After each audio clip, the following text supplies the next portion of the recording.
Satu di antara pulau-pulau di Provinsi Kepulauan Riau yang jarang diketahui, kecil tapi menyeratkan banyak makna, inilah dia Pulau Kelong.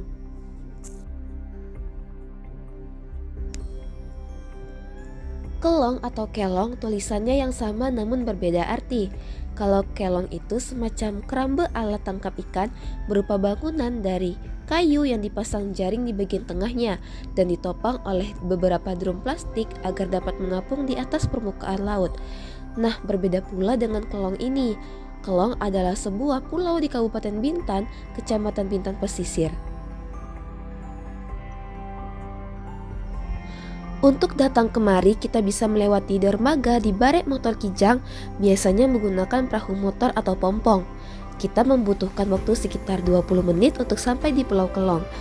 Pulau Kelong berhadapan langsung dengan dua pulau yaitu Pulau Marlin dan Pulau Kecil, dan Pulau Kelong merupakan pusat keramaian dari pulau-pulau tetangga lainnya. Desa Kelong adalah salah satu desa yang ada di Bintan Pesisir. Kelong merupakan pulau kecil yang berpendudukan 2.428 jiwa yang didominasi oleh etnis Cina dan suku Melayu.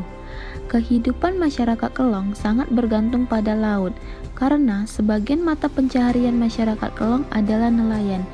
Nelayan di Pulau Kelong tidak berfokus di nelayan ikan, tetapi ada juga nelayan pukat bilis, nelayan udang, dan nelayan yang lainnya.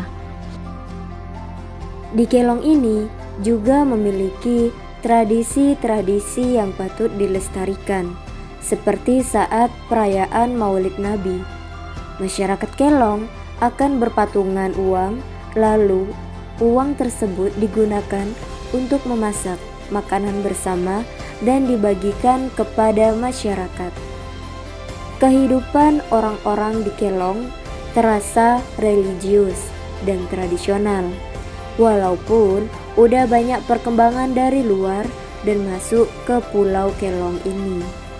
Tetapi kehidupan bersosialisasi antar sesama atau hidup keluarganya masih sangat kental dan dekat, yang dipegang teguh oleh masyarakat Pulau Kelong ini. Masyarakat Kelong sangat ramah terhadap pendatang baru, terbukti dengan kami menjumpai Bapak Sudirman untuk bertanya tentang tradisi yang ada di Kelong.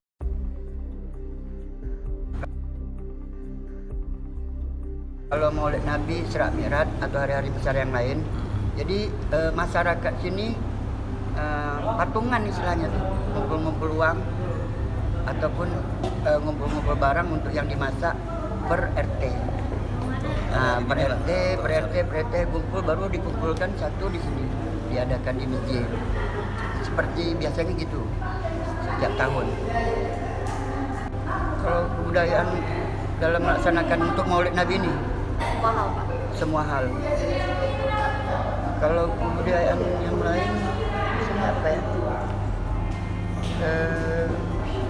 Dalam acara apa nih, misalnya kalau perkawinan misalnya kan, nah, itu berjanji, ada tepung tawar, biasalah seperti yang Melayu-Melayu yang di mana-mana biasanya seperti itu aja. Silat, latah, ada namanya latah gitu kan. Dijelasin dulu aja Pak tentang latah itu. Latah itu apa ya? Bisa ada yang mengatakan bahwa latah itu kan penyakit kan. Ya, tapi itu memang lahirnya dari diri orang itu sendiri, tidak dibuat-buat. Jadi bisa sampai bahkan sampai kayak lupa diri gitu. Apa yang dia sebutkan nanti tidak diingatkan lagi gitu, tidak diingat lagi. Latah itu. Tahu kan latah kan?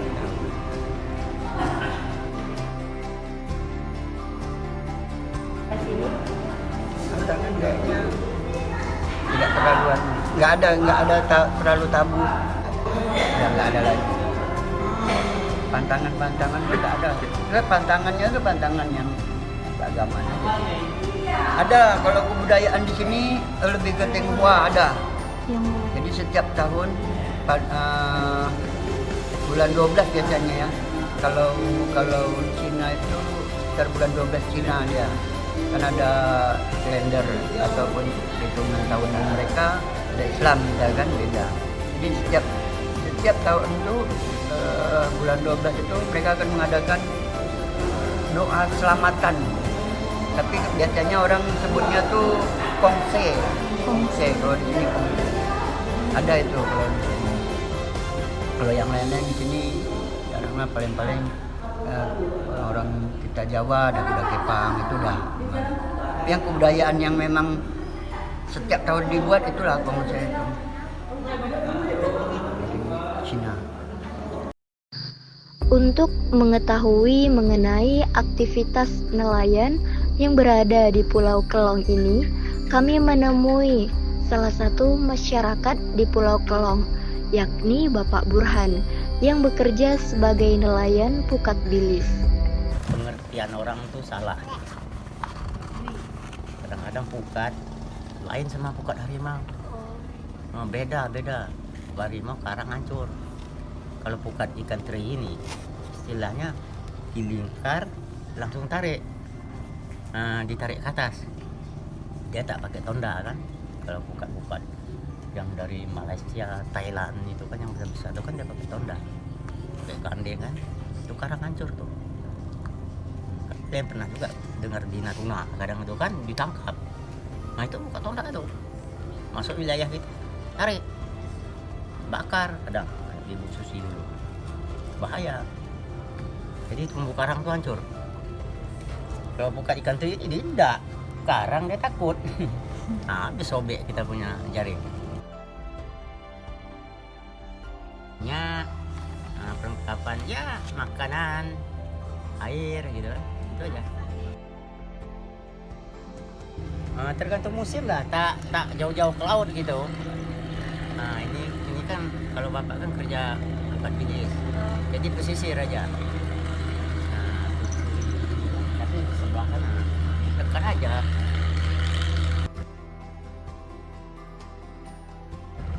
Selanjutnya ya kita jual lah, ya jual di Pinang gitu. Bapak nih apa? Cuma kuli juga, bukan punya sendiri kan? Iya. Kerja sama orang.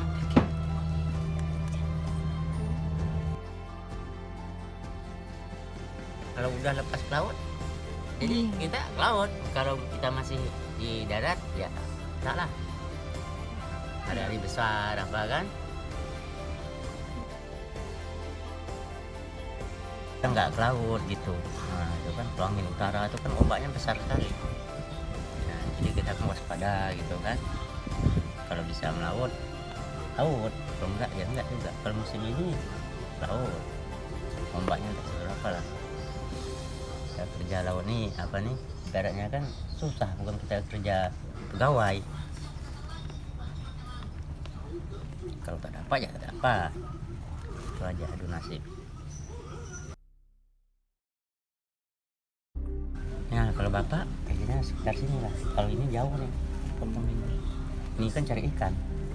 Kalau bapak kan ikan teri tahu kan? Ikan bilis kan? Masyarakat Kelong tidak hanya bersektor di nelayan ikan, tetapi juga bersektor di nelayan pukat bilis. Pukat yang digunakan masyarakat Kelong bukanlah pukat harimau, tetapi yang dimana cara menangkap ikannya menggunakan jaring. Biasanya, siang hari para nelayan pukat bilis pergi ke tengah laut untuk menangkap ikan bilis. Biasanya, hasil penangkapan bilis ini ada yang menjualnya untuk menambah penghasilan dan ada juga yang digunakan untuk makanan sehari-hari.